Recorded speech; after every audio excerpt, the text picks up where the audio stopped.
All right, we are back in the garage finally. Been strapped for time just because of Christmas and strapped for cash and waiting on parts for everything. That's how it goes during the holidays, I guess. Haven't really worked on the pit trike a whole lot. We've been kind of holding off. That way I could just put in like one big order for everything. That way I have it and then I can just continue on with it. Need to go pick up the wheels and tires and everything from my buddy. He's got the front wheel for 400EX, so I can run that hub. Figured out what bearing sizes I needed for the axle. Still need to order the axle, but before I do all that, really just need to see what's going on with everything. Probably gonna be after the holidays.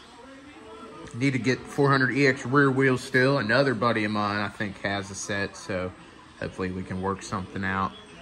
Kind of messed with this one a little bit. Did get kind of far on it. Actually took it for a test drive, and it went okay, other than there's no rear brakes on it whatsoever.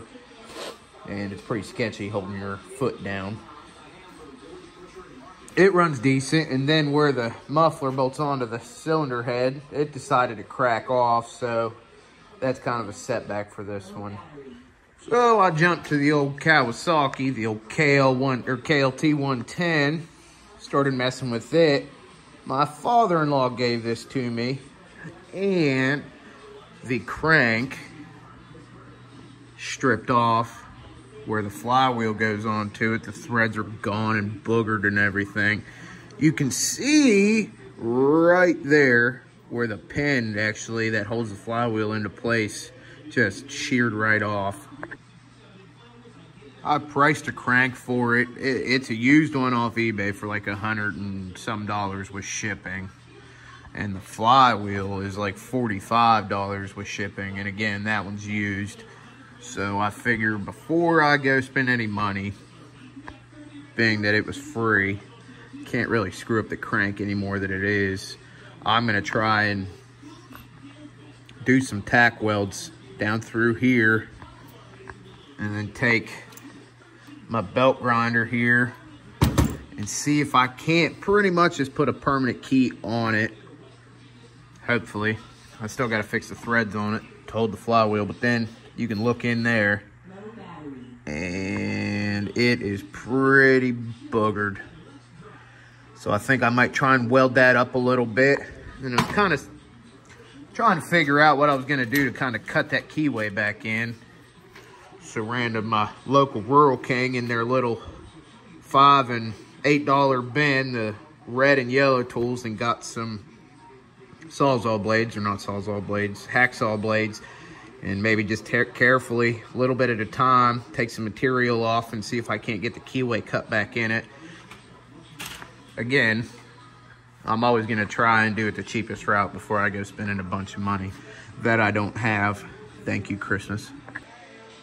So let's lay some tack welds down and see what happens. Worst thing is I'm just gonna screw the crank up and I'm gonna have to buy one anyway, so no big deal. But if I can get it to run and, you know,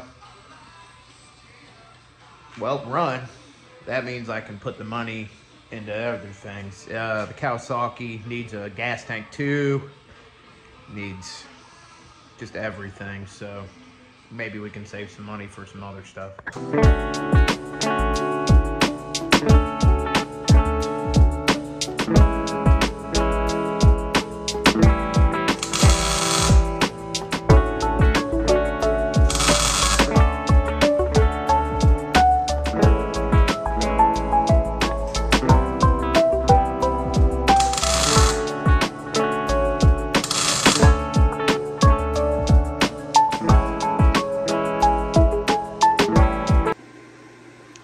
Man, I'm actually pretty pumped about this.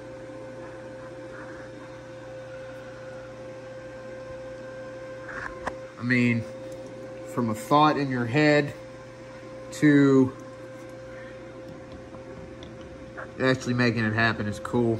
I test fitted the nut and everything on there, and it goes past the stripped section of the threads. I mean, it pressed itself on.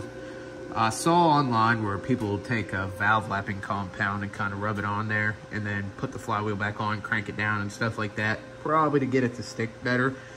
So I might go ahead and do that as well. I'm really anxious to get this thing back in and see what goes on.